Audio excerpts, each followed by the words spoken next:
Hello guys, how are you? I'm Hardeep Singh. Welcome back to your own YouTube channel. IELTS updates and recent exams. For more updates related to recent IELTS exam writing test topics, listening, reading, practice test, and speaking, you can guesswork. Please guys participate in everyday listening and reading practice test to achieve your desired band score in your actual IELTS exam. Please hit the like and subscribe button. Press the bell icon for the upcoming notifications.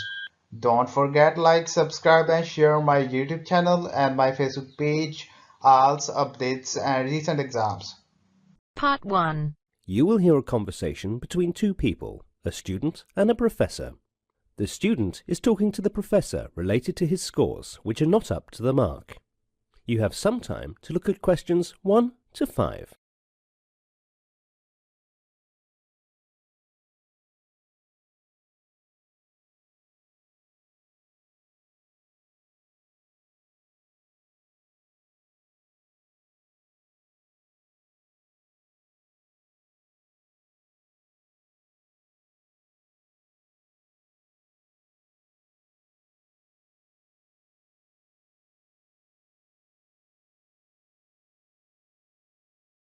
Now listen carefully and answer questions 1 to 5. Good morning, ma'am. Can I have a word with you if you are free? Good morning. Yes, tell me. Ma'am, I'm unable to understand why my scores are so low, and despite the fact that I had worked hard. I saw your marks. You did not score well in history and science. What is the reason? Are you facing any difficulty in the class, or are you unable to understand the respective subject teachers? No, ma'am, I've no problem in understanding in the class, and I do not take much leaves. I attend my classes regularly. My notes are always complete, and I sit in the front row of my class. Then where is the problem? Even though my notes are complete, but when I'm revising the material, I'm unable to understand my own notes.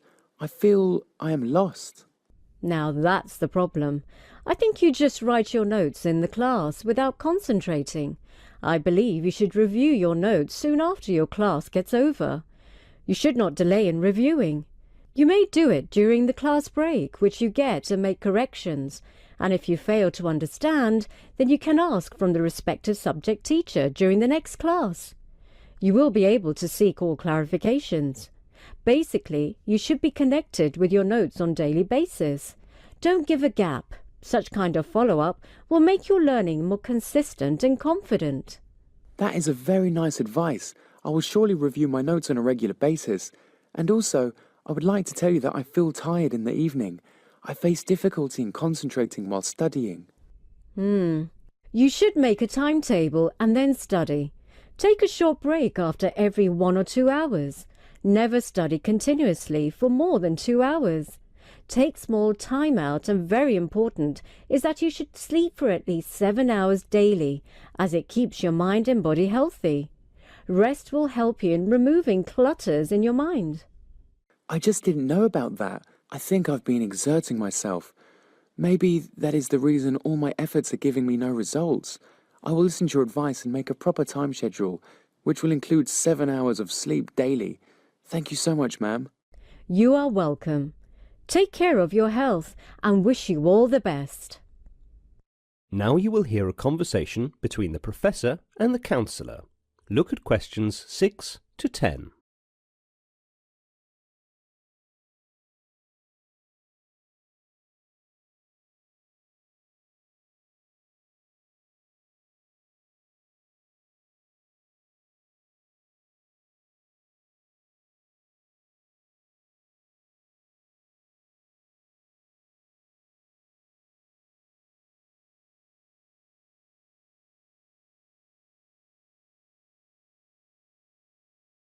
As the talk continues, answer questions 6 to 10. Good morning, sir. How are you? Good morning, ma'am. I'm fine, thank you. How are you? I'm doing well. Actually, I wanted to speak about something with you. Yeah, sure, why not? What is it about? I have been noticing for a while that some students, even though are sincere towards their studies, but are still unable to score good marks in their subjects. Yes, even I noticed the same, and I've already started working on it. I'll be organising a counselling session and workshop for all students, and good suggestions will be provided. So, what kind of workshops are you planning to organise? I've planned workshops for students who are interested in meditation and importance of entertainment. Meditation. Meditation for those students whose mind is not at rest and who find difficulty in concentrating. And what kind of entertainment stuff? Guiding students to watch some comedy channels, it is a kind of stress buster, as you see young children are more relaxed because they watch cartoons. That is an interesting method. Hope this benefits the students. I believe it will surely help the students to focus and have a relaxed mind and not a casual attitude. I agree. OK, see you. I have to go to my class. OK, ma'am.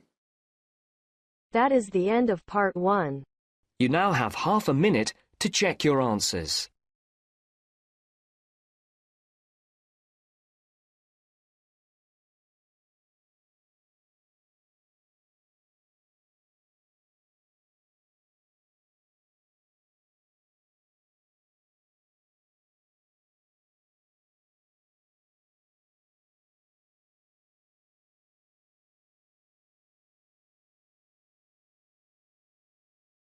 Now turns to part 2. You are going to hear some motivational tips on the topic Small Steps to Success, given by Mr. Moss, who is a professor of management science. First, look at questions 11 to 16.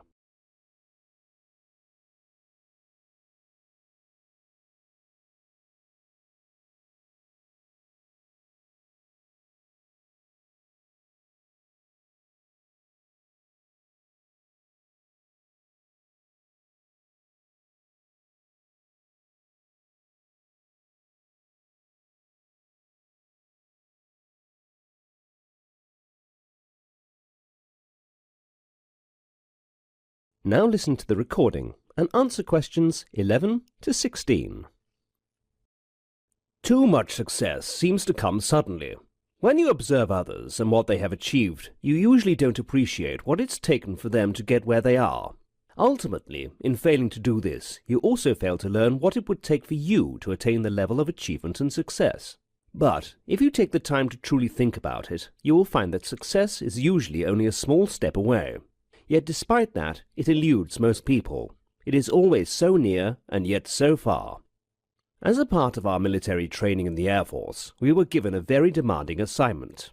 We were put into groups of about 10 and taken to some unknown location far in the bush. After a few days of camping there and doing some military maneuvers, we were told to head back to the base. Now this time, we wouldn't be driven back. We would have to track back. We had only a few things to carry: a litre of water each for the whole trip, and an AK-47 rifle with 1 round of ammunition. So we started off that day at sunset, walking through the thick bush. Because we were using a compass for direction, we had to walk in a straight line back to the base. Any slight deviation from the path, and we would inevitably have gotten lost. That meant that whatever obstacle we encountered on the way had to be overcome. That straight line had to be maintained at all costs. Worse still, we had no light. We were basically walking blind in the moonless night. So, you could not see where your next step was going to land. But we had to walk fast. Our deadline was at 12 noon the next day, to be at the base, or else we would have failed the assignment. So, we walked through the night. There was no time for fear, no time for doubt. We had to do what we had to do. Our futures depended on it. Finally, we could go no further. The pain and fatigue was unbearable. We had to catch a nap. It was past midnight. 1 hour of sleep, all cuddled up like puppets for warmth, and then we moved on. Soon the morning bells rang, but there was no time to appreciate the sunrise. It was so hot you could feel the heat embracing your face. We were getting dehydrated. By now, everyone was wishing they had not had to carry the heavy AK-47. It seemed to have gained an extra 5 kilos since we'd begun. Every step was accompanied by some pain in one part of the body or other. Every part of the body was crying out for attention, but we had to move on. Small steps to success. We were as dry and shriveled as prunes. We were a sorry sight for defense officers, but right then it was more about survival than about dignity. Finally, a few minutes to midday, we arrived at the base. I had no idea I could stink so bad. Now look at questions 17 to 20.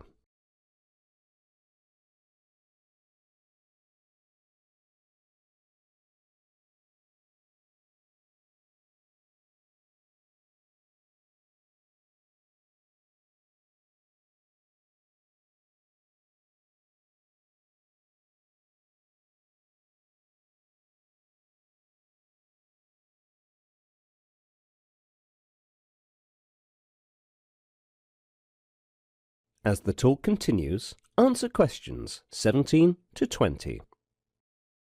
So, you see we took small steps to success all along that track. Together, they added up to hundreds of thousands of small steps. But we might have chosen not to take the first step. We might have stopped at any point along the way. That would have meant that we would not have got to our destination. There were also obstacles along the way, but with each small step they were overcome. There were frustrations, fears, and uncertainties, but with each small step they were crushed. There was hardship and danger, but with each small step and focus on the desired destination, it was conquered. So you see, success is no mystery. It takes only one step to succeed. That is the end of part 2. You now have half a minute to check your answers.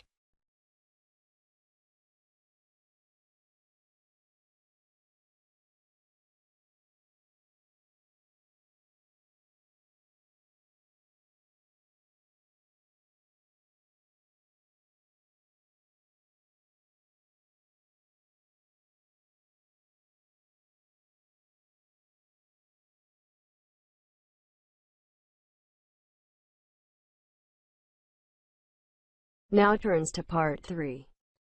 You will hear a business studies student called Sam talking to his tutor about an IT project he is going to do for a local company called Turner's. First, you have some time to look at questions 21 to 26.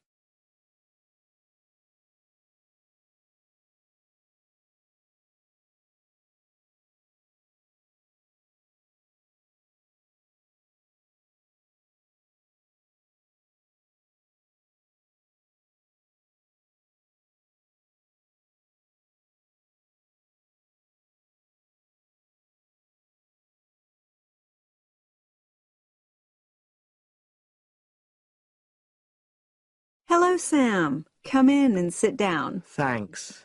You're here to discuss your company-based IT project, aren't you? Yes, I've been to see the manager and he's given me a lot of ideas about projects that the company would find useful, but I wanted to ask your opinion about them before I choose one. Yes, that's fine.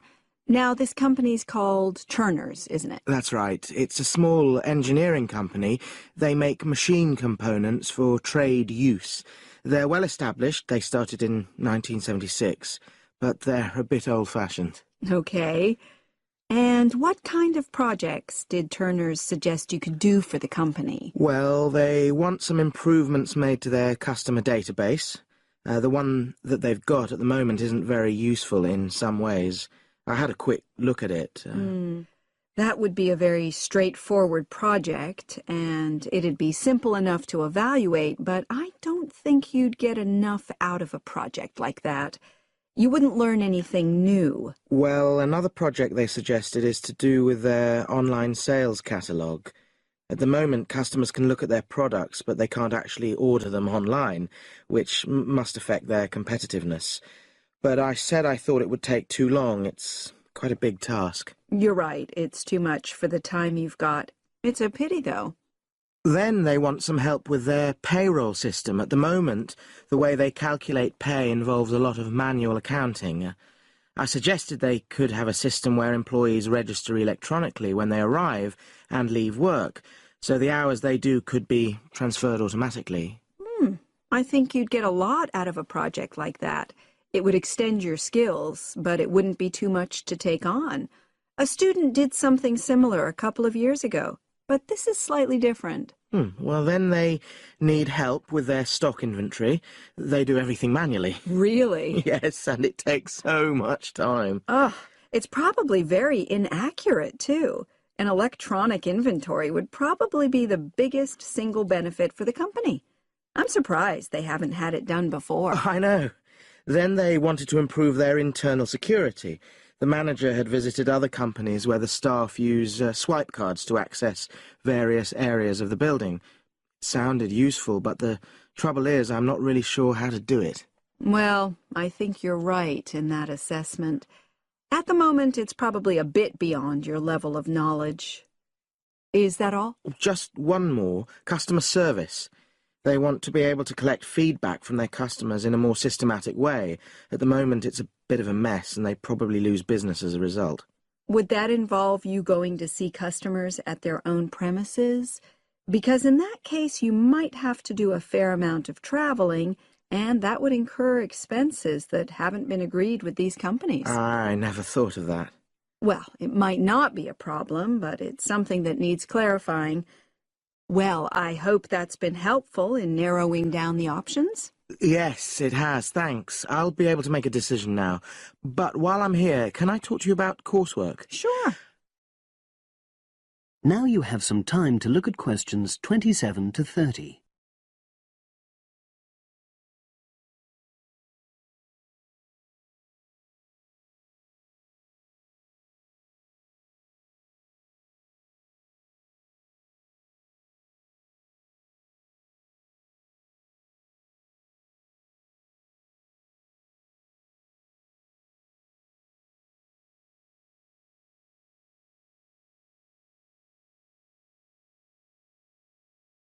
I'm not very happy about the way our group assignment is working. There are some problems. Oh, dear. Are people just not getting on with each other? That's the worst thing. Actually, we're all friends, it's not that. But when we're having a discussion about the assignment, one or two people end up doing all the talking and the rest don't say anything. It's a bit frustrating because we need plenty of debate. Well, that's a common observation. You're studying in a group with people from all over the world, and you all have your own ways of participating. In some places, students are more used to listening than talking, and vice versa. I suppose you're right. I'll try to remember that. Does everyone pull their weight as far as sharing the workload is concerned? I'd say they do, yes. And our group elected a leader. She's very good at making sure no one's overloaded. But personally, I feel that there are just too many of us in the group. Whenever we try to arrange a meeting, there's always at least one person who can't make it. It's not anyone's fault, it's just that we've all got slightly different timetables. Well, I'm glad you've talked to me about it. Feedback is always useful. Is there anything else you're concerned about? There are a couple of problems with lecturers that all the students are talking about. Last semester we had negative feedback about the way lectures were organized.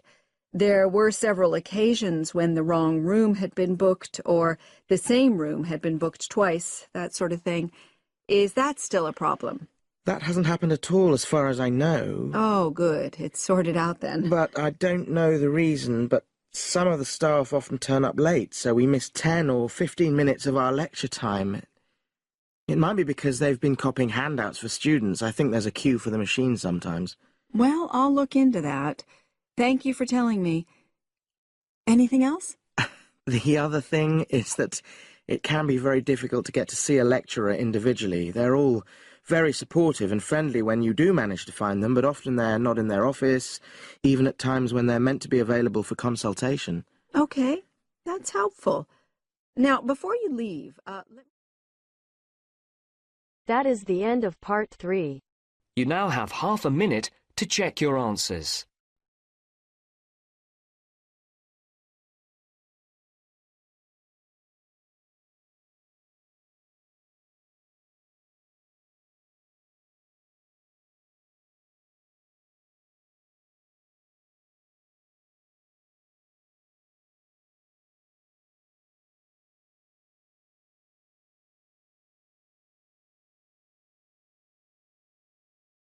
Now turns to part 4. You will hear a wildlife expert giving a talk to a group of bird lovers in the UK about a species called the tawny owl. Before you listen, you have some time to look at questions 31 to 40.